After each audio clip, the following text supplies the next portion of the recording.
it really made me look that like Florida State is a school that conduct two sport athletes into the league very well, and they always end up making it out, being some of the top athletes in the league somewhere, whether it was baseball, football, basketball, no matter what. So just the fan base and the way that they conduct the student athletes was the major factor of why I committed so early. Being able to see the crowd the last couple of years when we was able to come to games. Like I've been to probably 10 Florida State games in the past 4 years, and I know what it looks like for the stands to be full and packed, tailgate and all that, and it's just different up there in Tallahassee. And there's a few things. Scottie Barnes is blowing up. His stats look great, and his body length and size of his fingers look awesome. I was going to say, I don't know where you're going with this. I'm going to mute myself. Bye. Hey guys, it's Terance Mann. You're listening to Hear the Spirit, presented by No Game Day. Go Noles. Hey, what's up? This is Peter Ward, a.k.a. P-Dub, in the house. So we're listening to Hear the Spirit, presented by No Game Day. Go Live, go Noles. Hi, this is Charlie Ward, and you're listening to Hear the Spirit, Go Noles. This is Terrell Buckley. You're listening to Hear the Spirit, presented by No Game Day. No Bloody. But perhaps better known as the greatest corner to ever step on a football field, Deion Primetime Sanders. Great Deion Sanders, my brother. What's going on, man? I could wake up to that greeting every day, man. That was awesome. Hello, Noles fans. This is former Seminole Derek Brooks, and you're listening to Hear the Spirit, presented to you by No Game Day. James Wilder Jr. What's going on, James? Thanks for having me on. FSOD, Florida State or Die, and go Noles. William Bar None Floyd. Gentlemen, what's up? What is happening, guys? This is Logan Robinson from Hear the Spirit, presented to you by No Game Day. We are here on this awesome Thursday evening once again. We're staying on a good streak here. We're doing a good job. We're trying to. But tonight, I actually got a special guest with us this evening before I introduce the rest of the co-hosts with me. We've got 2024 running back commit Kam Davis in the house with us. Good evening, man, and we're happy to have you. Thank you. Yeah, no, we've been excited to have you on. You're a busy guy. You also got baseball going on. You're a dual sport athlete, so definitely happy to have you on and get these things rolling and talk about a lot of the visits that you've been doing at Florida State, Mike Norvell, the staff, the 2024 class, along with the classes ahead of you, because you're still a youngster. You don't look so young, but you're still a youngster. So we got a lot to talk about. Before we jump into that interview, I'm going to introduce the co-hosts with us this evening. Austin Veazey, as always, our lead basketball writer up there at the top. D-Lou is back with us after taking a break last week. He was feeling sickly. He's with us this evening, lead writer and editor. And then also lead recruiting insider. Hooked us up with the Kam Davis interview, Nate Greer, down below. Gentlemen, how are y'all doing? What's up? Yeah, the main reason I was gone last week is I had to get this thing set up, and it's pretty sophisticated. I'm sure it sounds pristine, though. Oh, it sounds 10 times better. I think the listeners are going to love it. We're slowly getting the audio, the video all enhanced before kickoff in September. Nate, how are we doing? The audio and the video is looking great on your end. We're really amping it up here. And now Nate just left us.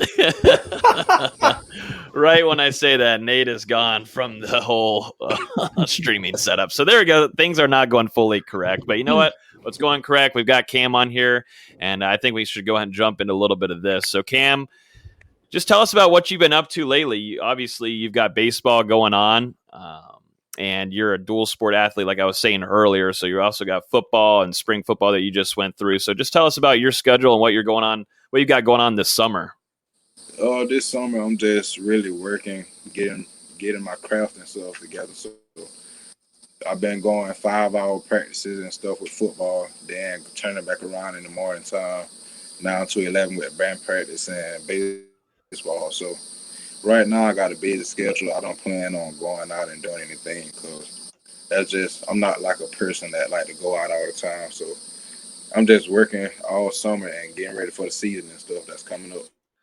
What are some things during this offseason that you're working on? Is some of the Florida State staff talking with you, maybe some things heading into this upcoming season that they're wanting you to work on, really, in particular? Just a lot of leadership skills, being able to control the offense since I'm playing quarterback at high school. Have to have a lot of leadership out in quarterback. So I've been working a lot with my IQ, knowing coverages and reading different defenses and leading the team to get through too many drills and big times that I have to come through to make plays that any other person wouldn't make. But that's just Coach Norvell been steady talking to me about academics too, so I've been hard on my academics. I've been taking extra credit and stuff, so that's all I've been working on this summer, going into the season and the next school year. You've already been on campus a couple times in June. I think we should just start off with Midnight Madness. So you and the other commits and a couple different classes and some top targets as well were all there on midnight, right when the dead period finally was lifted up. So just what was that experience like? It was amazing opening up the dead period after years. So it was a great experience being able to get with other commits and bigger classes. So a lot of the guys that came and talked to me saying that even though I'm young, that's the place I want to be in. It wasn't a bad decision, and it was just a decision on being able to focus on high school right now. So being able to go there that night with all of the other commits and big-time recruits was just special to me because it's a dream come true already, but it's still a lot more to come. So I'm just ready to collab with a lot of the guys and put in some work with them on the field together. Yeah, what was that like whenever, I guess, Mike Norvell was the one, and of course staff members too, were orchestrating that whole event, and we didn't see a lot of other colleges doing that, and Mike Norvell seemed to be kind of the main orchestrator of this and having this idea go through. He had the new whip that he brought out there inside Doak Campbell Stadium at like 1 a.m., but, was he in contact with you or, some of the staff members, coaching staff members talking with you, getting you situated for coming into Tallahassee that night? Yes, sir. Coach Woodson and Coach Logan, they always in contact.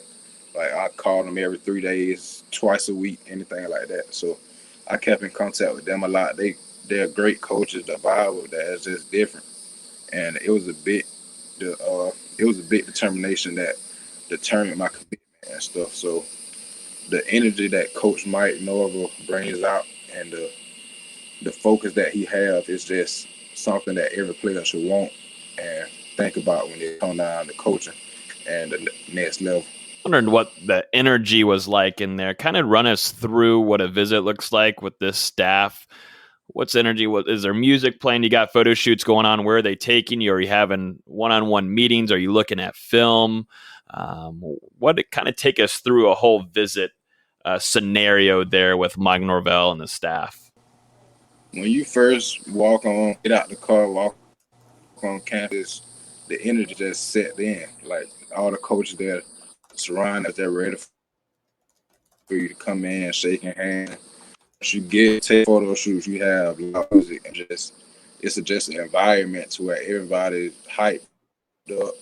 Everybody want to hop in pictures and strike poses. So it's like family up there. So during the visits, all the coaches, they're yelling out the places and statues and all of that, and they're also joking and playing with you as you go. But at the same time, they know that it's a business trip. So they take a lot of respect and they hold all their players accountable. So it's just all that coming to the energy and the vibe. One of the flashy things that we saw Coach Norvell unveil at Midnight Madness was the slingshot. So, we saw him get to drive a couple recruits around. And did you get your chance? No, sir. It looks pretty sweet. And from what we were told, Norvell spent his own money there, didn't go into the recruiting budget. So I think, and you could speak on it too, Cam, but it seems like Norvell is really working his tail off, obviously on the recruiting front. And, it shows how bought in he is, and I wonder if that reflects on his recruiting pitch for guys like you and guys also in your 2024 class, 2023, and the big one right now with 2022 moving forward. like how that kind of reflects him as a coach right now, because he's really dialed in and he's been working his tail off, it seems like, on this recruiting trail. And you're a 2024 guy, but he's hard after you too. It strikes a lot of attention into the players' eyes, because not many coaches in college football, high school, even Little League, not many coaches have that kind of dedication to it. They're not only just focused about the kids, they focus on their own life and the things that they can do that will make student athletes look at them as a great coach. Coach Norva, he does a lot, not just about the sports. He does a lot about academics, because the first thing he took us to on Midnight Madness was the graduation site, and that was the most important thing that I looked at that night, because it shows that he is not just about sports all the time. He wants student athletes to get that education first. So that brings a lot to the table with him and the recruitment process, because they have to look at the things bigger than sports, which is life and education. So I got a couple questions. So first, you being a 2024 kid, how much do you get asked, why you committed so early? And, do you get asked if you at some point are going to reconsider your decision? So how locked in are you to FSU? I get asked that all the time. Like, it's nothing. Mm-hmm. It's an everyday thing almost. People hit me up on Instagram, Twitter, in person. They ask all the time what made me commit. And I always tell everybody the energy, the coaches, the fan base, and that's the part of life. Like, other people can't control what I do. So I just always stay humble and do what I have. Everybody always asks or say I'm going to end up decommitting, but I feel like whatever makes me happy is what's going to make me happy. So only time will tell what decision will be made. Now you are, a dual sport. Baseball is, something that you are also getting recognized for. Talk a little bit about that. Have you talked to Coach Martin over at Florida State, or is baseball something that you're going to pursue in college, or are you going to go strictly to the football route when you get to that level? Yes, sir. I talked to Coach Norva and Coach Mike Metcalf, and we all came into an agreement that I would be able to play baseball too. So that was another big factor in admitting so early too, because not schools allow athletes to play both two sports at one time. So that was just a big turnaround into the commitment. So that's what I really focus on, sports. So who do you compare yourself to? You got a lot of size for your age. You run really hard. You're a big guy. You're what, 6 foot already? So, who do you compare yourself as a running back to? Like, who do you try to model your game after? My boy Dalvin Cook, he's a very polished running back. I'd be the biggest guy, but his heart and his effort is just unbelievable. He make quick cuts. He have great IQ, and his cutback vision, turnaround speed is just. And I compare myself to him because I feel like my cuts, my juke moves and stuff is as sharp as his, and I can be just as good as him, or maybe. So I look at him as my idol running back. I was going to ask you, Cam. You're recruitment. You're still young, and like you were saying earlier, the decision that is made, and when you put that pen to paper, that's still so far away. What are some other schools that are heavily after you right now, competing with Mike Norvell and the rest of the Florida State staff? Georgia Tech, Georgia, and Tennessee are the top 3 schools that are trying to get flipped, but I don't think, as of right now, and the way that I'm loving Florida State, those 3 schools won't be able to turn me around with the way that Coach Mike Norvin and Coach Woodson and the coaching staff love the way that the stuff that I do. I'm going to ask too, during your visits, I got to ask it. I love uniforms, and Florida State revealed a new kind of mock-up white helmet.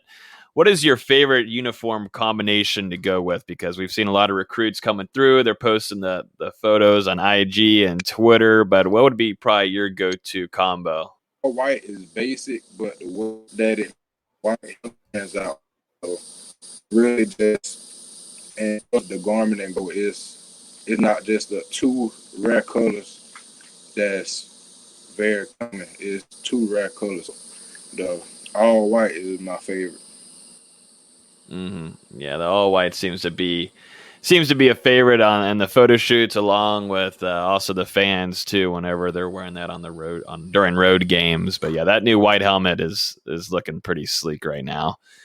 And it's really early on in the 2024 class, but you've already got yourself and Landon Thomas, who you're pretty familiar with, already committed in this class. So what are you guys trying to build Tribe 24 into with, such a head start, almost 3 years until you sign. So you guys have a long time to work on this class. Take it back to 22 and 23 class. So me and we've been talking and we also have group chats and stuff, Instagram stuff with other big athletes. Cam, I think we might have lost him. Able to join back. I'm just muting my mic so people don't complain about the background noise. Oh yeah, that's right. The iTunes are after you. Yeah, iTunes people are after me, man. Try to keep it quiet. We're gonna get those 1-star ratings if one of the someone's cooking in the kitchen. Man, yeah, wash the dishes later. Yeah, well, I got to wash the dishes at 10:30 now. Yeah, but no, I feel like Cam, he's probably still trying to be in here, but I thought it was pretty interesting of Cam coming through and talking about the other schools that are after him, but the significant part of Mike Norvell sort of kind of locking him down at the moment, and it's the main part of it being that energy that the staff is bringing right now. Yeah, for sure. That's one thing I wanted to ask him. Was kind of something we talked about last week, was just the ability of the staff to connect with these players. And, I wanted to get his opinion on that too. And I think that's going to be tough to beat. I can't speak for Cam and, what his thoughts are and how things are going to, look in 2024. But, you look at, what Florida State's done so far and getting a guy that clearly had just a killer freshman season and athletically is gifted to already be considered a high profile, Major League Baseball target already. So athletically he fits what Florida State likes, but I think it's going to be tough for coaches to, I don't want to say do better than Norvell, but do better than Norvell and the staff and how they're recruiting right now. So, I just think that, 3 years of the same relationships would be tough to beat. That's a big boy. What he's at, about around 6 foot right now, probably nearing 200. I think in his last couple of photos that he's been visiting at Florida State, those ones that he's been sharing, he definitely looks like he's nearing that 200-pound mark. He looks to me more of like the build of almost like a Leonard Fournette at his age kind of build. I don't know. What is there? Is there someone that you maybe compare him to? Not right now. I mean, he's definitely very, physically mature for his age. I'm interested to see how he develops. I just think that, he does have, for as big as he is, he does have, a very good ability to, as he kind of alluded to, his cuts and his ability to juke, and he is faster than you think. So, I can kind of see the Dalvin comparison and like how the running style wise, but he is built like Fournette is. Very stocky throughout. Just evenly. He's very evenly proportioned as a freshman. Mm-hmm. A lot of times they're kind of like you are, with your 50-year-old woman legs, big and strong, huge calves as a horse. They usually are underdeveloped. Underdeveloped, and they're usually usually their base is the last to kind of get developed. So kind of like they're underdeveloped and they have to work on that part. So. Yeah, so you're just saying that Kam Davis is like light years ahead of me already, and he's 15 years old. I would say that's a very fair thing to say. Would you agree, Dustin? Austin, I would agree with that, right? 100%. Logan's soft. We all know it. Yeah, we all know that. So he's got woman legs. Yes, 50-year-old woman legs. Oh my god! Meanwhile, we're still getting updates here on this race that I'm doing with Los. We're trying to get some. I messaged him. I tagged him in an IG story the other day on Monday. I was out there doing a little couple sprints. Nice. We're trying to set something up.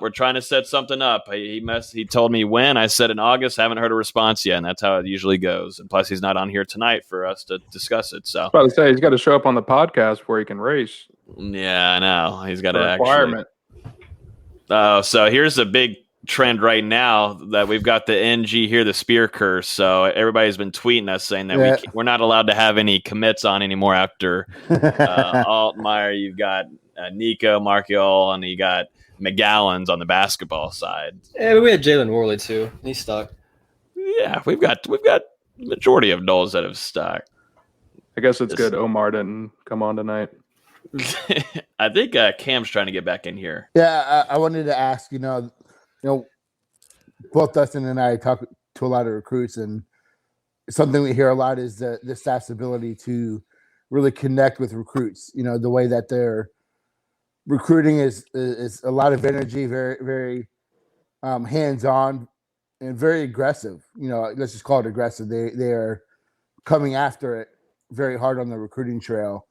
But they're also, very focused on the off-field part of you guys as recruits. So, can you talk a little bit about how I guess I won't say easy it is, or how it's been easy for you to connect with this coaching staff, and do you kind of see that too? We hear a lot about Norvell's ability, in person as a presenter and as a speaker. Is that what you see too, or can you talk a little bit about that? Yes, sir. I believe I would say that his in-person aggressiveness is a lot more aggressive than his through the phone and FaceTime and stuff like that, because I believe that he can express more when he's in person by showing and shaking people's hands and stuff like that, because Coach Norvell, he has a lot of energy in person.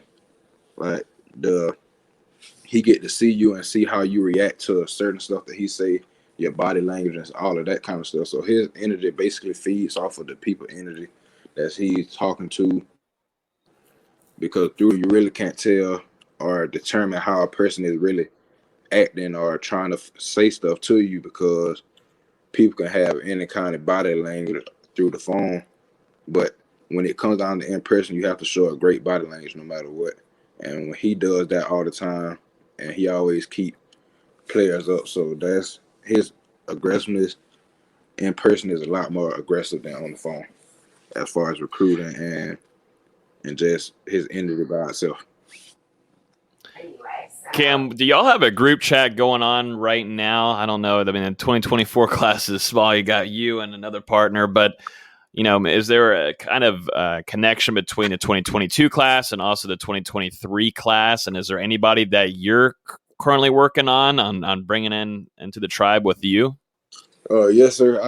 We currently have a group chat with just 2024 players that have offers, but we had a group chat with all of the 2020 through 2024 class, but I believe it got deleted because of some stuff that was said or going on in it. But the 2024 class right now, I'm working on trying to get Stacey Gay and Walt Claire from out of Atlanta. So right now, those are my top 2 targets, and I've been talking to them 2 the most. So those are the 2 people that me and Landon are working on right now. And, we've heard your thoughts on committing so early in the process to Florida State, but what did your family think about you making your decision so early? They were pretty laid back and chill about it because they looked at when I broke it down to them and explained everything and all of my thinking and stuff that was going on. They was like, that's a great decision because now you don't have to worry about in the upcoming, you don't have to worry about college and high school. I can just focus on high school until the time comes. So they really didn't get too riled up about the decision. And my parents and a lot of my family, they love Florida State. So when I told them that I wanted to commit, and when I told Coach Norvin, everybody was fired up, and it was just a lot of congrats and thanks going around. Yeah, I don't know if it's been hit on. Did we already talk about the simple question of why he committed? What about Florida State was it for him?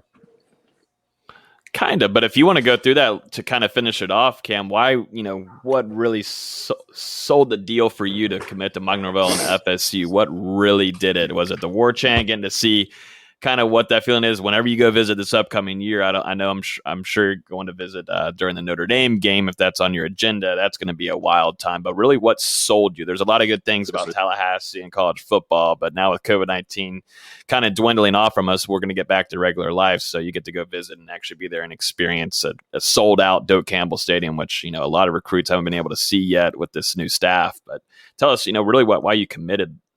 The biggest reason why I committed so early was the fan base and just the decision making of what I have coming up in life and stuff, and being able to sports.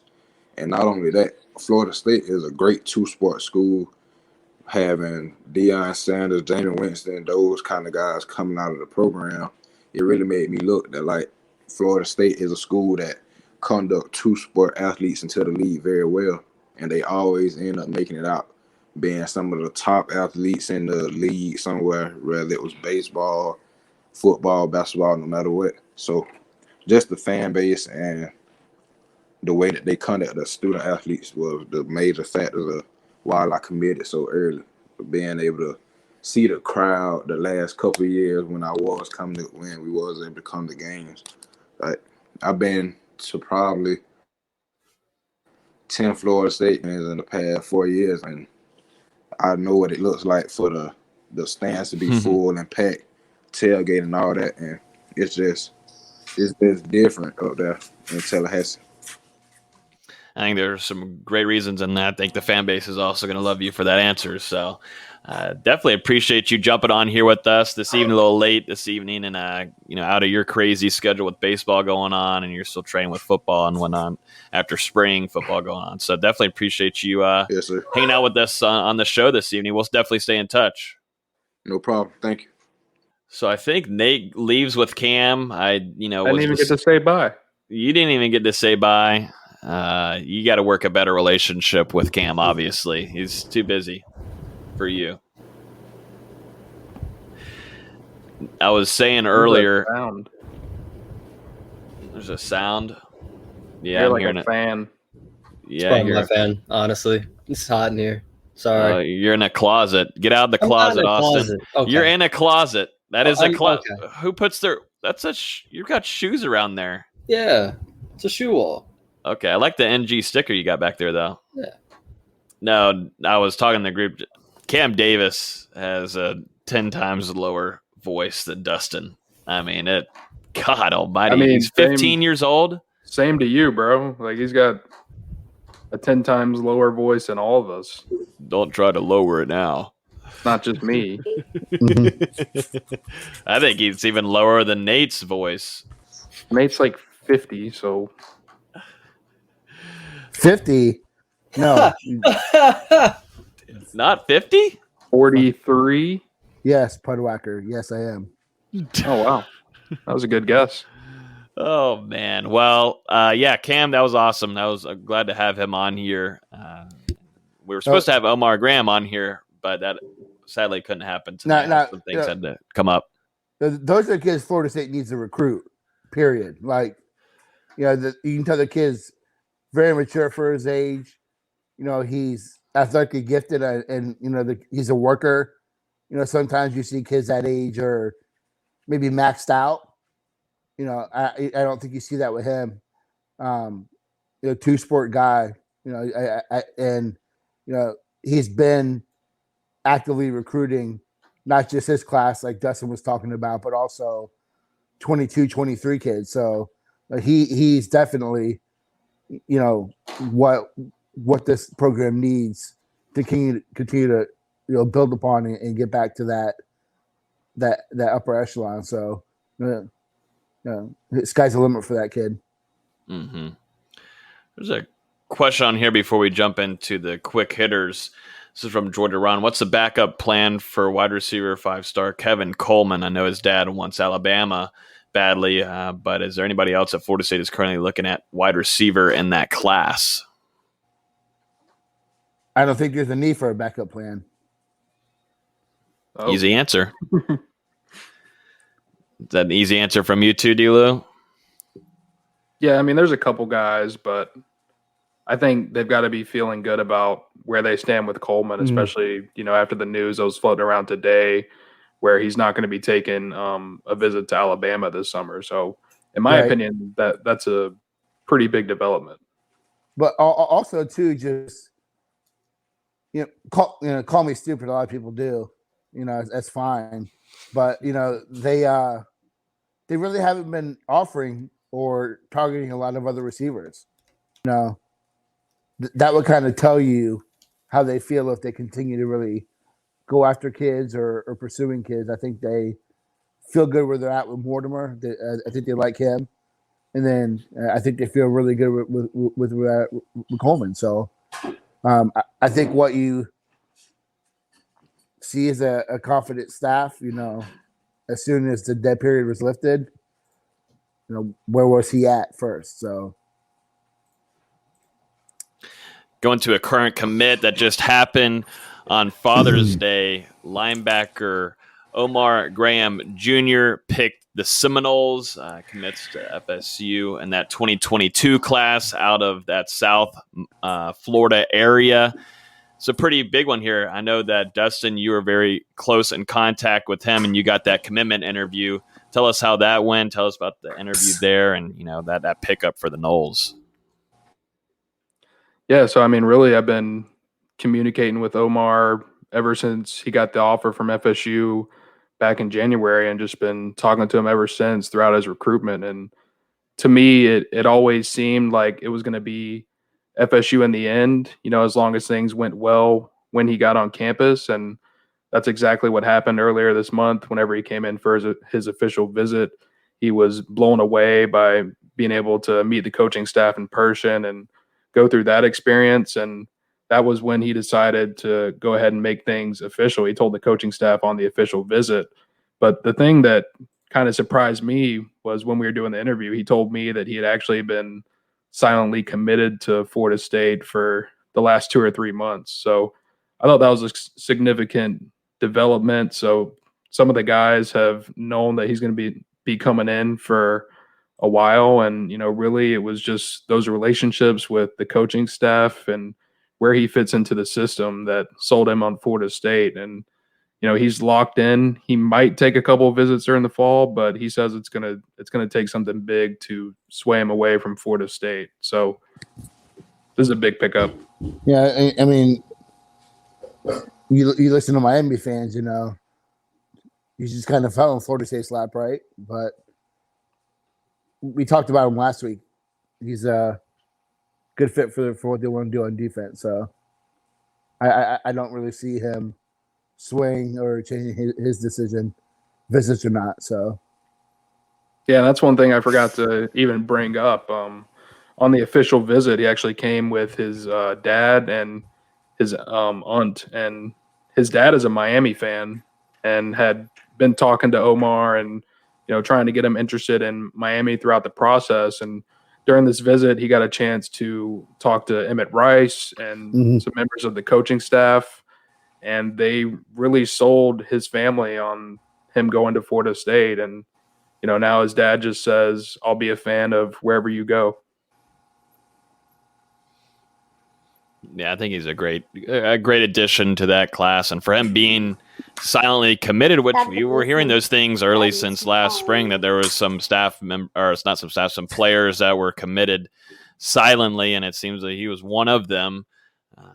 And so it's crazy for 3 months, and then he decides to make that thing official. So good grab there.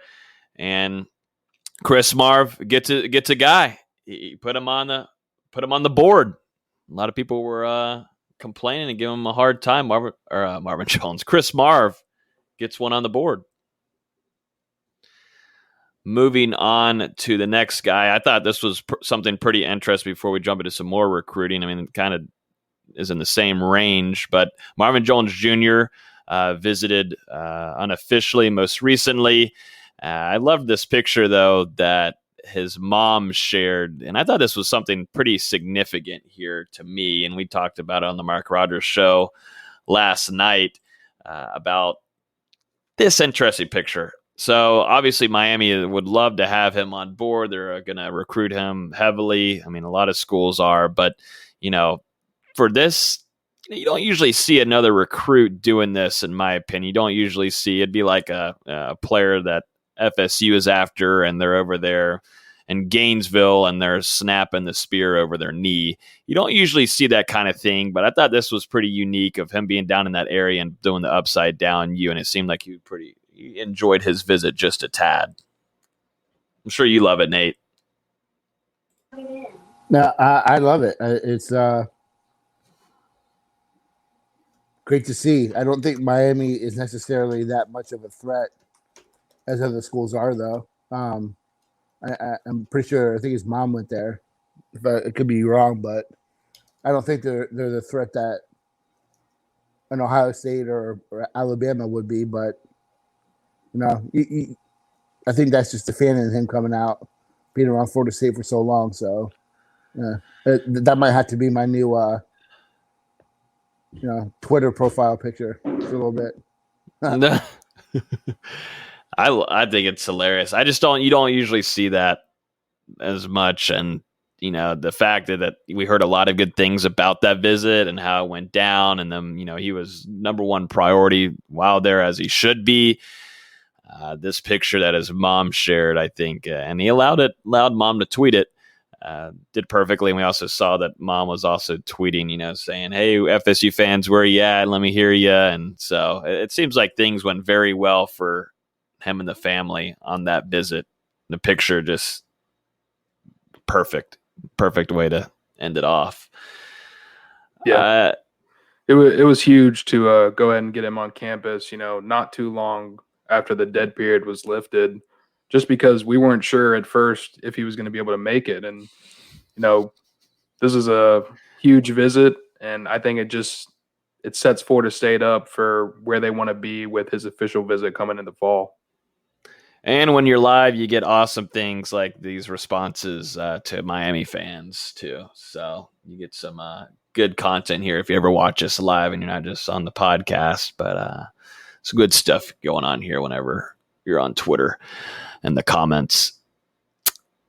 What's the latest? Florida State's got a big weekend ahead with recruiting once again. Got about nine official visitors heading to Tallahassee this upcoming weekend. Some big ones, including one that we'll get into, which he just, he's making his decision on July 3rd with Quashon Sapp, 4-star offensive lineman that FSU is heavily after. But go kind of through these names, D-Lou, and, some things that you're hearing on this, because another big weekend for Mike Norvell and company. No sleeping again. Yeah, so I'll just read off the list that we have down. So like you said, 9 official visitors. Defensive lineman Trevion Williams is already on campus. He arrived today. So the guys that'll be arriving tomorrow are tight end Jarrell Powers, offensive lineman Kanaya Charlton, offensive lineman Quashon Sapp, offensive lineman Jalen Early, offensive lineman Emory Jones, offensive lineman Antavius Woody, defensive lineman Bishop Thomas, and linebacker Jerron Willis, who, as everyone knows, committed to Georgia Tech a couple weeks ago. This will be his first trip to Florida State since making that commitment to the Yellow Jackets. So a lot of talent going to be in Tallahassee this weekend, especially on the offensive line. You know, you mentioned Sapp, and there's a couple other guys who I think could be leaning Florida State's way, and including Kanaya Charlton and Bishop Thomas. So we'll have to see how these visits go. Yeah, Quashawn Sapp is a big one, and he's going to be announcing on July 3rd, so next weekend. And this is a big boy. This is a 4-star offensive lineman. This would be Florida State's second edition as a 4-star on that front. This is going to be a pretty big one. You get that. I believe this should be the last visit for Sapp, D-Lou, before he makes his decision. I'm unsure if he's going to be making any other visits beforehand. I don't think that would be the case, but FSU is able to get the last visit from Sapp here. Yeah, he's officially visited all of the other schools in his top 4 leading up to this weekend, and this will be his last visit, and then he'll take a couple days and then, make that decision. What is it, next Saturday? Yeah, next Saturday. Yep, next Saturday, the day before July 4th. So Florida State fans might be celebrating with some fireworks, and for 2 reasons. With anybody in Tallahassee is going to celebrate a talented offensive lineman picking the Seminoles, and Coach Atkins seemed to be on a good roll here on this offensive line group, because you're looking at Alu Ball also, who's already committed to the Seminoles, and he's been moved up in the rankings per 247 Sports to a 4-star. Georgia's also heavily after him. This unit right now seems to have a bright future. Nate's been talking about it on the Mark Rogers Show and also on this podcast.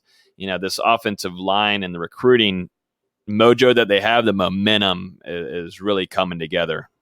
Well, I mean, you look at this weekend, 5 official visitors on the offensive line. I believe 4 out of the 5 are 4-stars on 247. So you're not just bringing in bodies, you're bringing in talented offensive linemen that are interested in this program. And, these are a couple guys. I mentioned Charlton and Sapp, and also Antavius Woody, who we've heard some things about. I want to get an interview with him after his trip to see how that goes. But Jalen Early and Emory Jones, they're both, I would say, maybe long shots at this point, or guys that might be a step too far for Florida State, but getting them on campus for this official visit to meet the coaching staff in person and just be able to experience Florida State. These are the kind of things that you have to do in the summer to start making up ground in these recruitments, and then hopefully get them back on campus in the fall to experience a game day atmosphere. Who do you think right now for Sapp is the main competitor? Which other schools? Is it Florida primarily that Florida State's having to combat with and bringing in Sapp into the fold? So, yeah, it looks, if I remember correctly, his top 4 is FSU, UF, Cincinnati, and Georgia. Yep. I remembered correctly. Look at you. You are smart. Sounds like he had a really good time on that Cincinnati visit. But, that said, I just don't see Cincinnati landing a guy that schools like FSU, Georgia, and Florida would all want. So I would say the main competition, at least in my opinion, is probably UF, because he's had a couple good visits there and really is connected with the coaching staff. But that's the importance of FSU being able to get this last visit.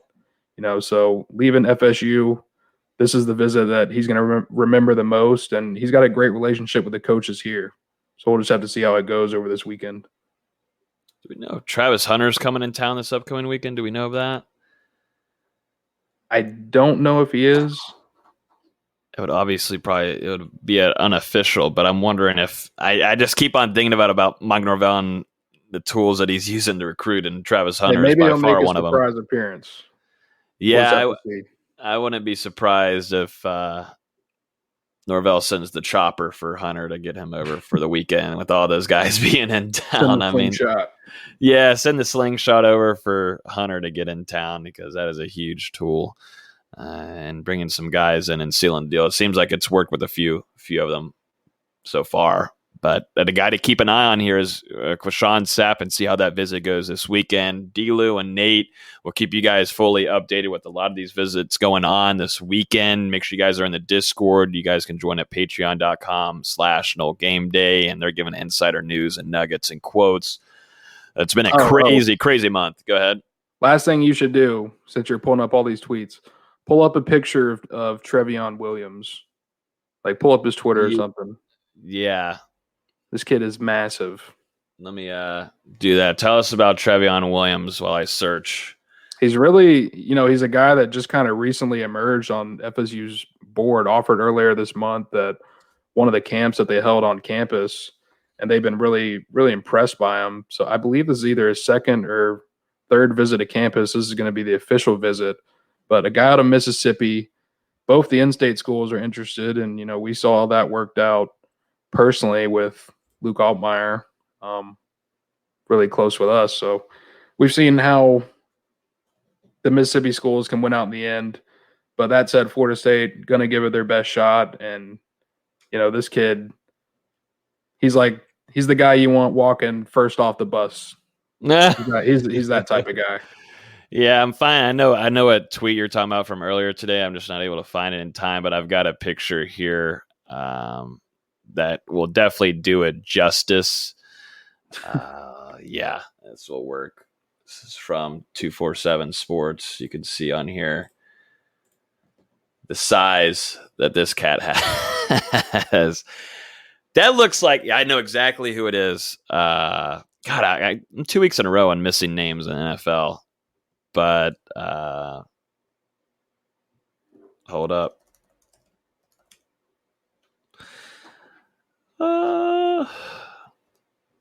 Redskins. Come on, Austin. You're not talking about Montez Sweat, right? No. I can't believe I'm missing this name, dude. God, I really need football to come back. Need the chat to help me here. How am I losing this name? Thank you. Chase Young. He's got the size of Chase Young. Yeah, this looks like I was going to say mini Chase Young, but this might be like a junior Chase Young. This breed is something else. Nate, what do you think about Trevion Williams, 4-star defensive lineman in that size right there? I want him in the class, man. He showed out at camp. Great size. At a position of need, so bring it on. Nice to have you back, Nate. You got a call center there too? Yeah, man. I'm multifunctional here. Oh, Jesus. You got a restaurant in there? No, my kids are going to learn the struggle of a house phone. You still got a house phone in 2021? Absolutely. Absolutely. Why not? Oh, my God. We are worried. I'm worried about you, Nate. I find it amazing you're on here with this technology. No, right. There, I said I have my comparison here to Chase Young, at least that build wise. No, I don't know if I go that far. Look how big this kid is. He's huge, but he's not 6'8". Well, yoked up like Chase Young is. Well, nobody's really 6'8", but if I don't know who else to really kind of compare it to. I like making comparisons, and this looks like a little Chase Young. He definitely fits, what you're looking for. He's this kid's needed, especially with Kelly still, working trying to get him back in the fold. Him opposite of Jones would be, a very, very, very good bookends for the defensive line moving forward. So. This is a quick one here. I think we talked about it last week, Nate, on here, but the kind of possibility of Florida State landing the offensive lineman from Oklahoma with Stacy Wilkins, I think that's kind of dwindled down, if I'm correct. I haven't heard much about him. So, but we also we're hearing Cade Madden was locked in up until that Notre Dame recruitment started. So things can change on a dime, but I haven't heard much. And apparently he has some lingering knee issues. So I don't know if Florida State's going to really pursue that. Maybe if it's the complete opposite of what went down, what came out in Florida State and all the fans tweeting it, maybe you should do the opposite and Wilkins just shows up to campus and signs on the dotted line. Hopefully he has a preferred walk-on if he's got the knee injuries. No offense, Mm-hmm. Next thing on here that I wanted to bring up was Jashawn Corbin video of him squatting 445 pounds twice. I mean, I love my workout videos. I can never get enough of them. But video here. Austin doesn't look too excited. Yeah, Austin can close. It makes no sense. Austin's supposed to close his eyes this time. He said during the production meeting he's so tired of workout videos. You need to get back to selling shoes. When are we going to get a video of you squatting, Logan? He's too scared. He doesn't want to show off his legs. I know you're training for this race. They don't have big enough cameras for this. I got to get a wide angle. This is a tall angle. I can't get all the plates on there. This is probably I'd probably slap on at least a 25 to this at least, and you probably wouldn't be able to see it. Was that a full 90 degrees? Let's see. Yeah. I don't know.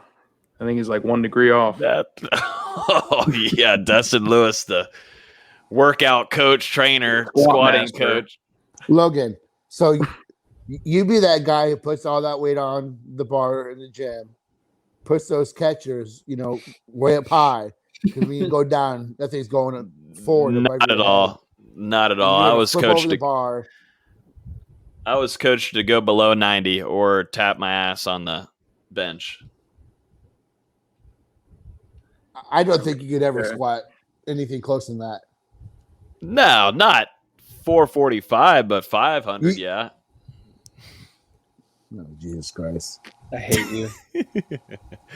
No, but this is pretty good. This is impressive. Obviously, a guy that's came off of a knee injury, squatting this amount, I think, is pretty impressive. But just good to see a couple workout videos to get Austin all riled up.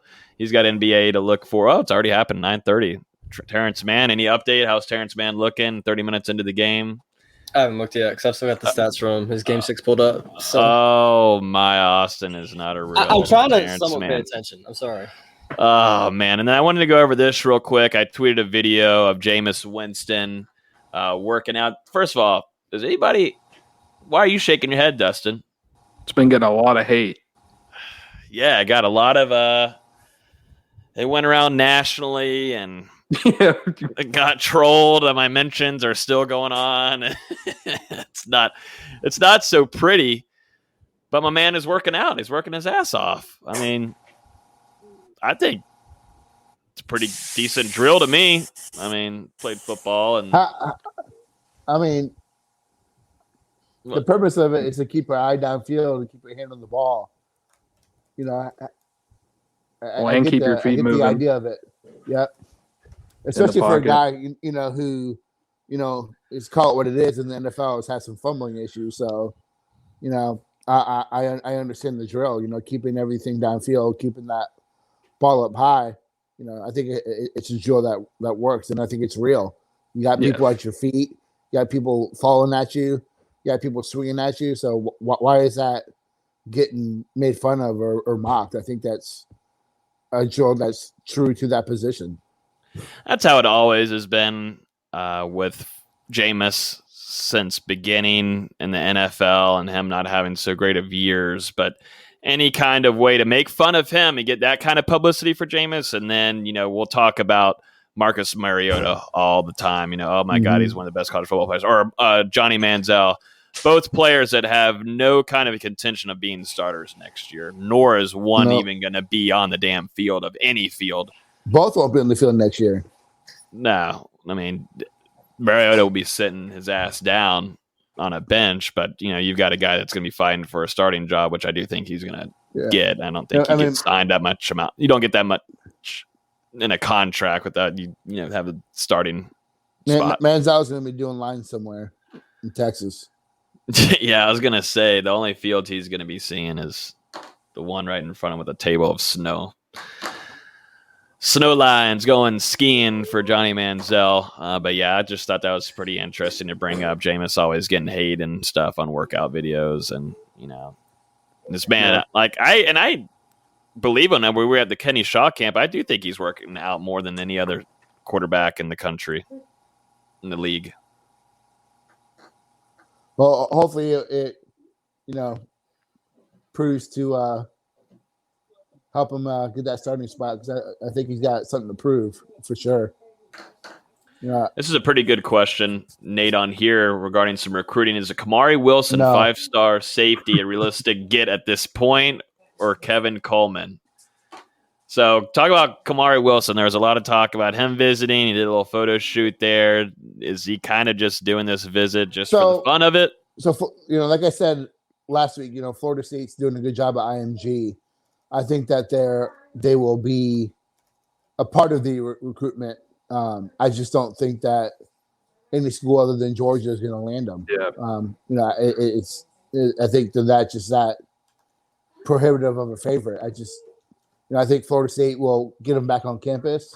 I think that he may even take an official visit, but I don't think that Florida State's going to land him.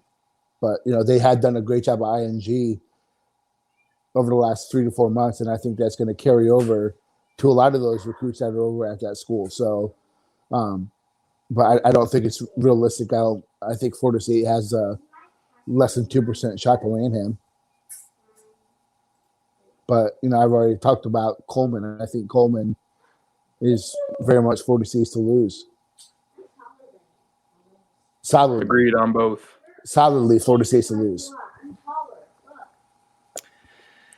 I think that kind of does it there on the football side of things, unless anybody has anything more in the comments before we move into a little bit of some basketball, because Austin's got his latest. He's coming out. He's getting out of the closet there a little bit. He's going to give us some updates. Why do you have to phrase it like that? You're in the closet. I'm not. You're like halfway in the closet. Just come out of the closet. You're halfway in it. Do you want me to open? Never mind. Open the door to the closet. I like the shirt, bro. I like the shirt. Appreciate that. Shout out David Nichols for the BGU brand. Oh yeah, we had him on here. We got. I would rep this it. year alum. I need to get one of those. We'd rep it. But yeah, give us the latest on basketball. Obviously, right? I think. God, I forget when we were recording, but Terance Mann absolutely went worldwide and blew up right in front of the whole country, the whole world to see. But some cool stuff happening for Mann right now. Yeah, and it's now officially dubbed the Terance Mann game, depending on who you talk to. Game 6 at home against the Jazz, if they lose a game, they're going to Game 7 at Utah. Puts up 39 points, a career high not only in the playoffs, not only in the NBA, but in college as well. The most he scored was 30 against Georgia Tech. He was just killing people. You start with this dunk right here. Put back on Gobert in the first 2 minutes of the game. I think he had 6 points in the first 2 or 3 minutes. They were down 20-25 at half, and for some reason, they just kept leaving Terance open in the corner. That's part of what Utah does is, when a team goes small ball, they just choose to leave Gobert out there, and they stuck him on Terance, and Terance made him pay. Again, time after time, was 7 of 10 from 3. He was just doing typical Terance Mann stuff, but he was actually hitting his shots. And that's going to be huge for him going forward in this league, is continuing to make those shots when he has them, because confidence has never been his issue. I love this play where he pump fakes it off, gets the wide open look, nails it. I think that gave him 31 and 20 points in the quarter. He was just on fire all game. He really made people know who Terance Mann is, and he kind of put Florida State on the map a little bit, because the announcers kept talking. Terance Mann's from Florida State. Terance Mann from Florida State. It's a good thing going. Yeah, it was unbelievable, man. Like I put it on in the second half, and I think the first quarter, T-Man had. I think it was 9. I think he had 9 in the first quarter. I wanted to say 12. Yeah, I wanted to say 12. So he had 12 in the first quarter, and then he didn't really do much in the second. And then in the second half is when he just exploded on that comeback. And I mean, man, like you said, it was just insane. And I mean, he was just hitting every single corner three and then getting to the rim at will.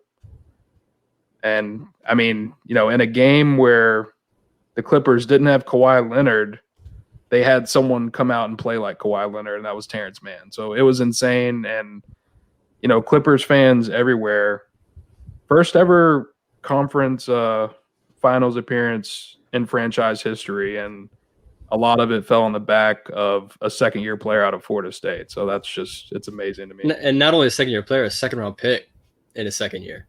I mean, this is a guy that for most situations, he's not playing right now because just he's a second-rounder. In his second year to come out and start, put up 39 to tie all scores. Donovan Mitchell also had 39. I know. I was so mad. He like made a late free throw. Yeah, I wish Terance could have gotten that 41. Just so we could post that picture of him wearing 41 that one game at Florida State. But it was just so much fun to see. He deserves all of it. It was cool to see the first person to congratulate him after the game was Chet Forrest. Love it, man. Two guys that absolutely deserve love, but with Terance Mann happening right now and getting his time, there was so much love for Terance during his time at Florida State, and you know we got to see the effect of when he left. And you know Florida State's still doing its thing, but Terance Mann was one of the pivotal guys since a freshman coming in and seeing that growth. He got to see Florida State beat to where it was today, and so to see him go on and do this at FSU, help grow that. And then, you know, get the chance of blowing up in front of the whole world to see. And obviously in this video right here, seems like he's a favorite definitely in that locker room. And going, just like add on to the craziness of that T-Man game, he was 15 of 21. I don't know if you said it, but he was 15 of 21 from the field, 7 of 10 from three. Going into that game, the entirety of the series, he was only 8 of 20 from the field and 2 of 9 from three. So, I mean, what a game, T-Man. And it's been interesting to see how they've dealt with him this series so far against Phoenix. You know, he started the first game, doesn't start the second game because they go with Pat Bev to have him play defense on Booker. And now he's starting again game 3. Ty Lue's just – he does this thing. I read an article with T-Man today when he was talking with Sports Illustrated about how Ty Lue just keeps these guys confident, keeps these guys motivated and ready. And we see it pay off in game 6, and hopefully we see it pay off in another game this series. I'm just so happy for Terance. You know, he's got some big things coming next season, no matter what happens. Absolutely.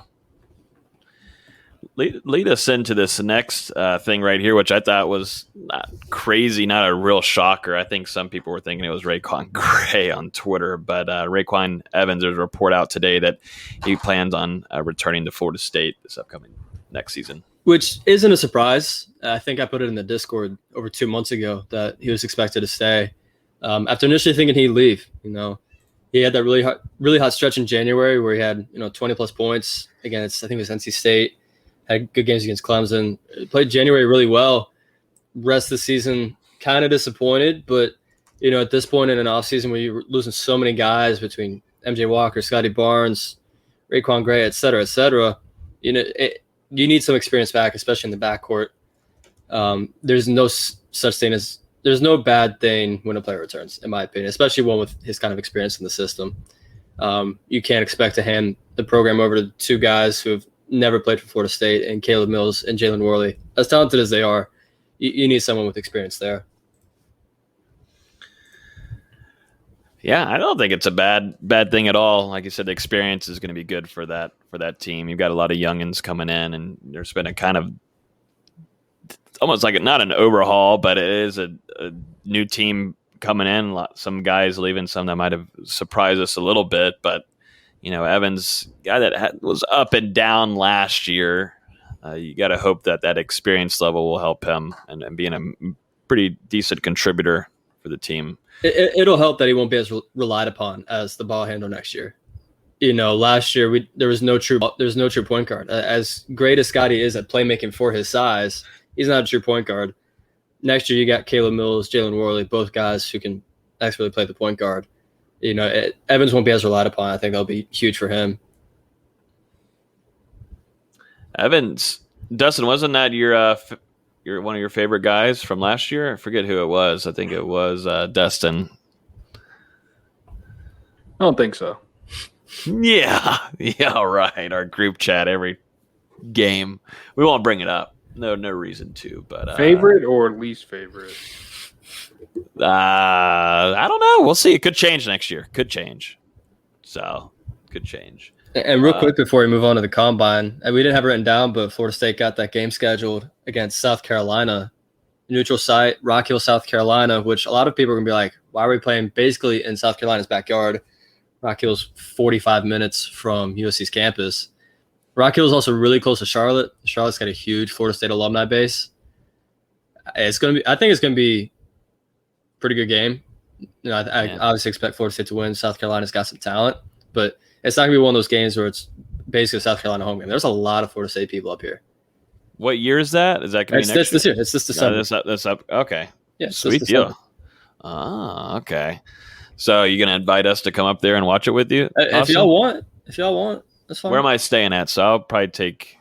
There's some hotels I can recommend. Oh, I wasn't thinking when we were doing hotels. I was thinking, in-home stay. What? Come stay in your closet. No. Nate got the Wi-Fi upgrade. We switched to phone. Marshall's giving you some. No, he didn't. He's been disconnected like 4 times. I know. One was his phone dying. One was a power outage. Yeah, there's like 50,000 things. It's almost like a circus show with this. Why does everything happen on Thursday? Everything's on Thursday nights on this show. That's what makes it fun, I guess, but makes me want to almost shoot myself multiple times, and my stress level goes up. Well, I won't be here much longer. My phone's on 5%. Don't you have a charger? Well, I have my earphones in right now. Yeah, get some wireless. We gotta get. I'm gonna next. Oh my god. I think this episode's almost over. We should have known this, Austin. We should have known this, Austin, because he still has a home phone. He still has a home phone. To be fair, the only person I know that also has a home phone is my grandma. So congratulations. Hey, smart woman. I don't even think my parents have a home phone anymore. No, I don't even remember having one 8 years ago. And they're like almost 60. That's great. They probably don't know how to use a cell phone. They probably use it better than you. I think so. Yikes. Dang. Austin, before we just start killing each other, let's finish this off. Give us this update with the NBA Combine. There's a few things. Scottie Barnes is blowing up. His stats look great, and his body length and size of his fingers look awesome. I was going to say, I don't know where you're going with this. I'm going to mute myself. Bye. But Scottie measured in just as a freak at, little over 6'7". I think it was 6'7 3/4 with a almost 7'3" wingspan, which is insane for someone that's probably going to play power forward in the NBA. He's one of those guys that's looking to get in what they're calling the Power 5 for this draft class. The first 4 players are pretty much solidified with Jalen Green, Jalen Suggs, Evan Mobley, and obviously Cade Cunningham. That 5th spot's up for grabs between Barnes, Jonathan Kuminga. There's a couple of the guys that people are talking about for that 5th slot. Scottie could absolutely work his way up there, and the way he's testing so far, he was second in the shuttle run across all players at 2.99 seconds, which is insane for someone of his size. Was tied for 3rd in standing vertical at 36 inches. Just showing he's got that athleticism that's going to be needed at the next level. So that's something people have been talking about. You'll see here and there he doesn't have explosive athleticism, which I don't quite see. I think it shows up very obviously on tape that he's got the athleticism. Really, with him, it's just how his offensive game develops. The way the draft lottery worked out, those teams at 6 and 7, Oklahoma's OKC and Golden State, those are both perfect fits for him right now.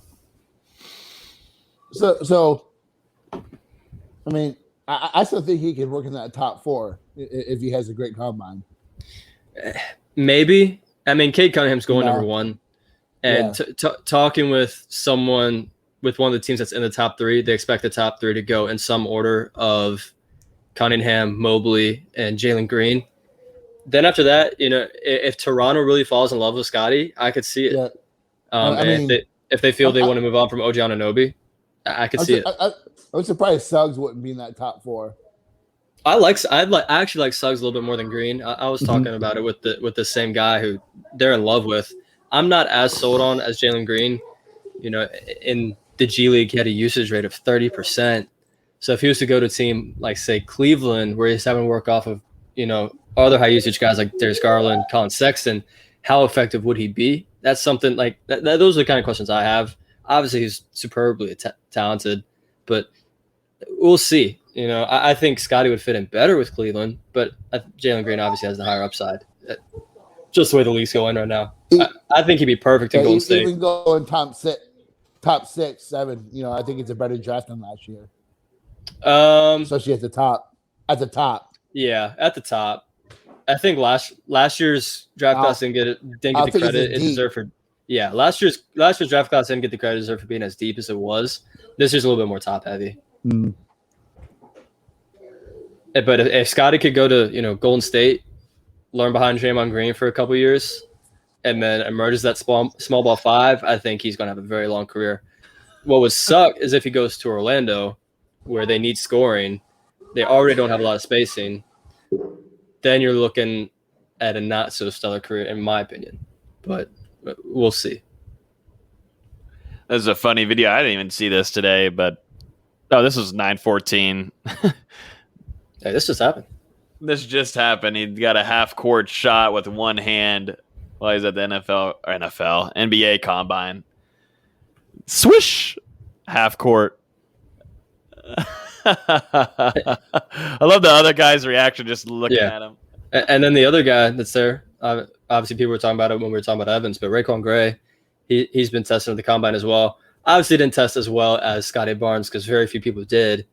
The biggest thing with him was he measured in at just under 6'7" and 268 pounds, which his listed stuff for last season was 6'8", 260. So may have put on a little bit more weight. Obviously, teams are going to lie about players' height. Every team does it. It's more that weight thing where, is it muscle weight? I know he measured in at like 17% body fat, which is high for an NBA player, but he's shown throughout his career that he knows how to use it. So that's going to be the biggest talking point for him. He didn't have a great first scrimmage. I think it was 7 points, a couple assists, couple rebounds, was like 3 of 7 from the floor. 7 points, 2 assists, 3 rebounds, a steal, a block, 3 of 9 from the floor. He's at this point, he's probably going to get drafted, but where, who knows? I would love to go back to Scottie real quick. I'll take him at the Warriors. I think it's the ideal fit, in my opinion. I really think that I would get more invested into the NBA if I had a former Noel at my favorite team. I think that's what it would. What would I have to do? Either that, or I'm gonna have to move somewhere where it's NBA heavy. You got a good team, and I'm able to root for one. But it would have to be San Francisco. But I think I would most certainly. Where are the Warriors? 7, 8? 7. Which that's gonna be as far as I've seen that I'll see Scottie fall. I've already seen that the Warriors have had conversations with him at the combine in Chicago. I don't see him falling past 7, but right now I've seen him mocked as high as 5 to Orlando, which I really hope doesn't happen for his sake. Sounds like he's been getting a lot of love from OKC, especially their media members. Yeah, he has. To me, as long as he goes to OKC or Golden State, it's going to be the right fit for him because OKC is very similar. He's not going to be as relied upon to score and play make because they already have Shai Gilgeous-Alexander, and they just traded for Kemba Walker, 2 guys that can play make. He doesn't have to do it. If he's going to Orlando, you have Cole Anthony, you have Markelle Fultz, but they just have no spacing. Like a guy like Jalen Green would be perfect if he could somehow get to Orlando. If they want to trade up, given that they have both 5 and 8, I could see it happening. If he goes to Orlando, it's going to be such a weird fit, just the way the NBA is going right now.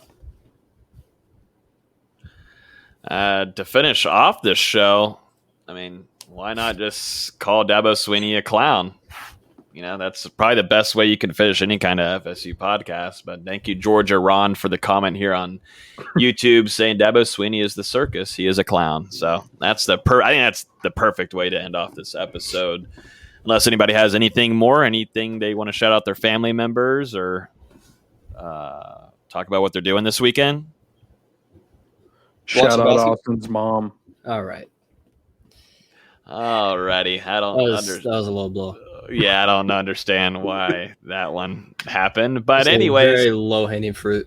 Yeah, that was kind of messed up, Dustin. You have to send an apology after this to him in a text. So, how about a double arrangement? Bananas, since he's in. Never mind. All right, I got to get off. Since you're. Never mind. I'm not. Anyways. Yeah. Anyways. Let's finish this off. Thanks so much for listening. If you guys aren't in the Discord yet, there's tons of recruiting coverage that Nate and Dustin are bringing. A lot of things going on in there. Some quotes we post there before it goes anywhere else. You can join that at patreon.com/NoleGameDay. And once you join, it will give you all the instructions of joining the Discord, where we have over about 10,000 messages sent a week, which is insane, but it's crazy to think that's happening during the offseason, but it's only going to ramp up once we get closer into July and August. It's going to be crazy in September. So make sure you guys go join now. Take advantage of that and getting some inside scoop of what we might not be sharing publicly on here that we got to keep private. And then also you can listen on iTunes, Google Play, Spotify, YouTube. If you're on YouTube right now, I would definitely appreciate it if you hit that like button. And also hit that subscribe button. We're seeing a lot of growth over here, so we definitely appreciate all you YouTube people hanging out with us. But a simple like or definitely subscribing would mean a lot to us. But yeah, definitely appreciate everybody hanging out with us. Y'all have a great rest of y'all's week. Enjoy the weekend. And we will talk to you guys next week on Thursday at 8:30 p.m. Eastern Time. Have a great one. Bye, Austin. Bye, Austin's mom. Not the same word. 17, 5, same color t-shirt.